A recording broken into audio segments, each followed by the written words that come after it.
ଭାଉଜ କଣ କେତେ ସ୍ଟେପ ଚାଲୁନି ବା କୋଉଠି ଚାଲୁଛି ବା ଦେଖି ପାରୁନୁ ଭାରି ଢମକ ମାରୁଛି କାଇଁ କହୁଛୁ କହିଲୁ ଦେଖୁଛୁ ତ ଚାଲିକି ନା ଏଇଭଳିଆ ଫିଗର କଲି କାଇଁ ଫିଗର 5-10 କିଲୋ ଝଡି ଗଲୁନି ଆଉ ଝଡି ଗଲିଣି ନା ଆଉ କିଛି ତ ଆଖି ନା ସେଟା କଣ ବା କୁଆଡେ ଯାଉଛୁ ଶୁଣୁ ଯୋଉ ବହୁତ ଦିନ ମୁଁ ଚୁଗୁଲି ଗପିନି ମୋ ପାଟିରେ ସବୁ କୁଣ୍ଡେଇ ହେଲାଣି କାନରେ ସେଟା କଣ ପୁରେଇକିନା କଥା ହଉଛୁ କାଢୁନୁ ସେଟା ଚାଲନ୍ତୁ ବସି ଚୁଗୁଲି ଗପିଆ ଆସ ଭାରି ଗରମ ଲାଗୁଛି ଖରା ଦିନ ନା ଚୁଗୁଲି ବସି ଗପିଆ ଆସିଲୁ କଣ କହୁନୁ ହ୍ୟାଲୋ ଯୋଉ ଆମ ଘର ପାଖରେ ସେ ଯୋଉ ଦାସ ଆଉ କଣ କହିବି କୋଉ ଦାସ କହନି ଆଉ ଆମ ଘର ପଡୋଶୀ ବା ସେ ସାଇ ଘରଟା ଆମର ହଁ ଜାଣିପାରିଲି ହଁ ତାଙ୍କର ଗୋଟେ ବଢିଆ ଝିଅ ଅଛି ହଁ ଆଲୋ ସଂଖ୍ୟା ନହୁ ଟୋକାକୁ କାଟିକି ଇଲୁ ଇଲୁ ତା ଦେହରେ ହଉଛି ହେ ଭଗବାନ ଛି ଛି ଛି ଛି ଛି ଛି କହନି ଆମ ଛୁଆ ମାନେ ବିଲକୁଲ ସେଇଆ ହେବେ ଆଜିକାଲି ଛୁଆ ଗୁଡା ଯାହା ହେଲେଣି ଆମ ଗୁଡା ସେମିତି ଜମା ନଥିଲା ସେମିତି ତ ନଥିଲା ଆଉ ମିଶ୍ର ଘର ପୁଅ ସିଏ ବା ଜଣଙ୍କ ସାଙ୍ଗରେ ଗୋଟେ ଝିଅକୁ ଧରି ବସି ଗପୁଥିଲା ଆଜିକାଲି ସବୁ ଝିଅ ପୁଅ ସେଇଆ ଲୋ ନା ନା ଆମ ପୁଅ ଝିଅ ସେମିତି ଜମା ନୁହଁ ସେମିତି ନୁହଁ ଆମ ଛୁଆ ଜମା ସେମିତି ନୁହଁ ଆମ ଛୁଆ ଜମା ସେମିତି ହେବେନି ହେଲା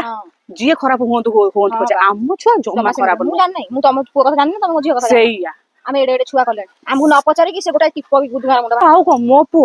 ମୋ ପୁଅ ଯଦି ଝାଡା ମାଡିବ ଜଗନ୍ନାଥ ତମ ପୁଅ ହଁ ମୋ ପୁଅ ଏବେ ଅପେକ୍ଷା କରିଥିବ ମୋ ବୋଉ ଆସିଲେ ମୋ ବୋଉକୁ ନ କହିଲା ଯାକେ ମୁଁ ଜମା ଲାଟିନ ଦୁଆରେ ମୁହଁ ମାଡିବିନି ମୋ ଝିଅ ବି ସେଇଆ ବା ମୋ ଝିଅ ବି ସେଇଆ ମତେ ନ ପଚାରିଲେ କିଛି କାମ କରିବନି କିଛି ବୋଲେ କିଛି କାମ କରିବନି ଝାଡୁଟେ ବି ମତେ ନ ପଚାରିଲେ ଧରିବନି ସିଏ ଆଜିକାଲି ସବୁ ଛୁଆ ସଂସ୍କାର ଦଉନାହାନ୍ତି ଆଇଲ ଭାଉଜ ପର ଘର ଚର୍ଚ୍ଚା ଟିକେ ମୁଁ ନ କରିବି ଯଦି ମୁଁ ଖାଇକି ଆସିଥିଲି ଭାତ ଜମା ମୋର ହଜମ ହବନି ସେ କଥା କହୁଛୁ ପର ଘର ଚର୍ଚ୍ଚା ଟିକେ ନ କଲେ ମତେ ରାତିରେ ନିଦ ହଉନି କାହିଁ କହୁଛୁ ମୁଁ ରାତିରେ ଶୋଇଲା ବେଳକୁ ଭାବୁଛି ସକାଳେ ଉଠିଲେ କାହା ଘର କଥା ଗୋଟେ ଆଲୋଚନା ହବ କହନା ସେ ଯୋଉ ବେଦନା ତତେ ଦେଖିଦେଲା ପରେ ସବୁ ମାଂସ ବାନ୍ତି ହେଇଯାଉଛି ଆମେ ଗୋଟେ ଚାଲ ଗୋଟେ ଖୋଲିବା ଚୁଗୁଲି ଗପ ଆମେ ଲୋକଙ୍କୁ ଡାକିବା ବସିକି ଚୁଗୁଲି କରିବା ଚୁଗୁଲି ସ୍କୁଲ ଗୋଟେ ତୋର ମୋର ଖୋଲିବା ସେଟା ଆହୁରି ବଢିଆ କଥା ମଜା ଚାଲ ଫିସ୍ ରଖିବାନି ମାଗେଣା ଚାଲ ସିଆଡେ ଯିବା ଜାଣିଛୁ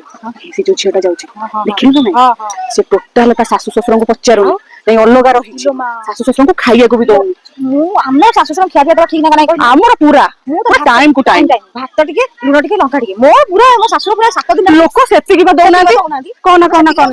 ସତ କଥା ହେଲା ମୋ ଶାଶୁ ଆଜିକାଲି ବା ଲଙ୍କା ବା ଆଗରୁ ମାଗେଣା ଦଉଥିଲେ ଲଙ୍କା ବା ପଇସା ଦେଇ ନେଲେଣି ହଉନାହାନ୍ତି ଚାଲ ଯିବା ଆମେ ଚାଲ ପାଖି ପଡିଗଲାଣି ଘରେ ଗଲେ କେତେ କାମ ଭାତ ଟିକେ ନ କଲେ ହବନି ଭାତ କରିଦେଲେ ଭାତ କରିକି ମତେ ଫୋନ କରିବି ଫୋନ ଟିକେ ଚୁଗୁଲି ଗପିଆ ସେଇଆ ଚାଲ